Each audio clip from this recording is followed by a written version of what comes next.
আমি রাজনীতি ছাড়লেও আমার মনে হয় রাজনীতি আমাকে ছাড়বে না। Welcome to filmy sonnet. Bangla cinema মানেই রাজনীতি, এটা আমাদের সবারই মনে হয়। এটা কতটুকু সত্য? বাংলা সিনেমার অধিকাংশ অভিনেতারাই রাজনীতির সাথে যুক্ত। রাজনীতি থেকে সিনেমা, সিনেমা থেকে রাজনীতি, they are connected from each other. অভিনেতা থেকে নেতা হওয়ার যে ব্যাপারটা প্রায় 70 বছরের বেশি পুরনো, যা কন্টিনিউ আজও 2025 পর্যন্ত সব ইন্ডাস্ট্রিতে দেখা যায়। তো ভিউয়ার্স, আজকের এই ভিডিওতে আমরা কোন অভিনেতারা কোন রাজনৈতিক দলের সাথে যুক্ত তা দেখবো। Number 1, Sourav Das. Montu pilot, Bolo Dugga Maiki, boomerang সিনেমার এই অভিনেতা সৌরভ দাস আনন্দবাজার.com এর রিপোর্ট অনুযায়ী 2021 সালের 22 জানুয়ারি তৃণমূল কংগ্রেসে যোগ দেন। তৃণমূলে এসে সৌরভ জানিয়েছেন, আমি 100% নিশ্চিত হয়েই এই সিদ্ধান্ত নিয়েছি। নাম্বার 2, কৌশানী মুখার্জি। বহুরূপী পার্বণামিক ছাত্রকে সিনেমার জনপ্রিয় অভিনেত্রী কৌশানী ইন্ডিয়া টুডের রিপোর্ট অনুযায়ী 2021 সালের 24 জানুয়ারি বিধানসভা নির্বাচনের আগে তৃণমূল কংগ্রেসে যোগ দেন। কৌশানী রাজনীতিতে এসে জানিয়েছেন তিনি শুধুমাত্র মমতার জন্যই রাজনীতিতে এসেছেন। নাম্বার 3, রুদ্রনীল ঘোষ। 2021 সালের 30 জানুয়ারি রুদ্রনীল দিল্লিতে অমিত শাহের উপস্থিতিতে বিজেপিতে যোগ দেন। তারপর বিধানসভা নির্বাচনে ভবানীপুর কেন্দ্র থেকে বিজেপি প্রার্থী হিসেবে পরাজিত হন। নাম্বার 4, জুন মালিয়া। অভিনেত্রী জুন মালিয়া 2021 সালে পশ্চিমবঙ্গে তৃণমূল কংগ্রেসে যোগ দেন। 2021 ও 2024 মেদিনীপুর কেন্দ্র থেকে দুবার নির্বাচিত হন। নাম্বার 5, সোহম। বাংলা সিনেমার জনপ্রিয় নায়ক সোহম 2014 সালে তৃণমূল কংগ্রেসে যোগ দেন। তিনি শেষবার পূর্ব মেদিনীপুর জেলার চণ্ডীপুর থেকে জয়ী হন। নাম্বার 6, শতাব্দী রয়। 90-এর দশকের জনপ্রিয় অভিনেত্রী শতাব্দী 2009 সালে সর্বভারতীয় তৃণমূল কংগ্রেসে যোগ দেন ও প্রথমবার সাংসদ হন। নাম্বার 7, কাঞ্চন মল্লিক। অভিনেতা কাঞ্চন মল্লিক 2021 সালে বিধানসভা নির্বাচনের সময় তৃণমূল কংগ্রেসে যোগ দেন ও বিধায়ক হিসেবে নির্বাচিত হন। নাম্বার 8, মিমি চক্রবর্তী। আমি শ্রীমতী মিমি চক্রবর্তী লোকসভার সদস্য নির্বাচিত হইয়া। মিমি 2019 সালে তৃণমূল কংগ্রেসের প্রার্থী হিসেবে যাদবপুর থেকে সাংসদ হিসেবে জয়ী হন। 2024 সালে রাজনীতি থেকে ইস্তফা দেন। নাম্বার 9, অরিত্র দত্ত বণিক। বাংলা সিনেমার একসময়ের অনেক জনপ্রিয় এই ক্ষুদে শিল্পী অরিত্র একজন রাজনৈতিক বিশ্লেষক হিসেবে রাজনৈতিক ও সামাজিক বিষয় নিয়ে মন্তব্য করেন। তিনি কোনো রাজনৈতিক দলের সাথে যুক্ত নন। নাম্বার 10, লোকেট চ্যাটার্জি। লোকেট চ্যাটার্জি 2014-তে টিএমসিতে যোগ দেন। তারপর 2015-তে বিজেপি জয়েন করেন। 2019-এ সাংসদ হন। এখনো তিনি দলে আছেন।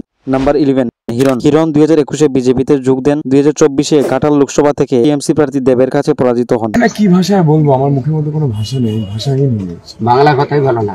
নাম্বার 12, সায়নী ঘোষ। সায়নী সিনেমা থেকে বেরিয়ে 2021-এ টিএমসিতে যোগ দেন। 2024-এ যাদবপুর থেকে জয়লাভ করে সাংসদ হন। हम भी सोचते हैं कि अगर जंग छिड़ी तो दुकानों का क्या होगा, बंदूकें तो बिक जाएंगी।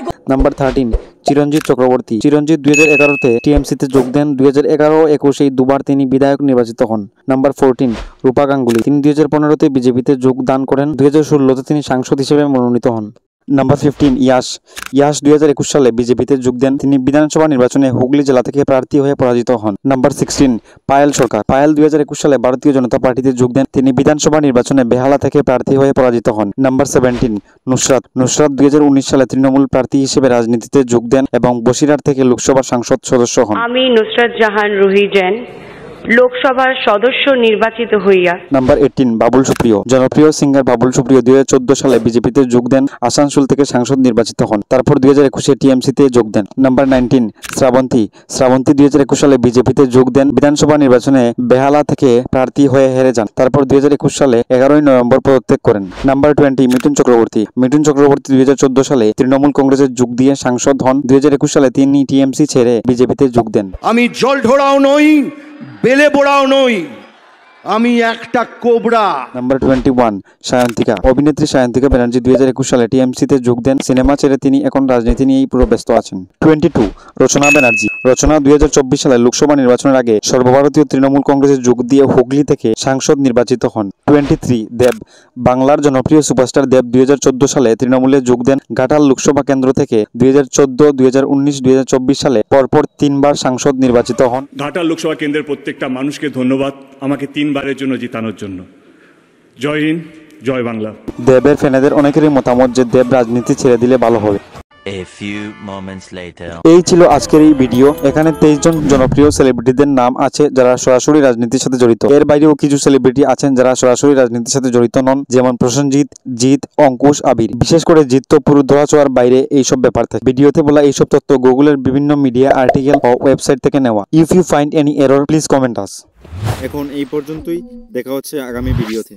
সমস্ত লেটেস্ট আপডেটসের জন্য চোখ রাখুন এবং সাবস্ক্রাইব করুন ইউটিউব চ্যানেল।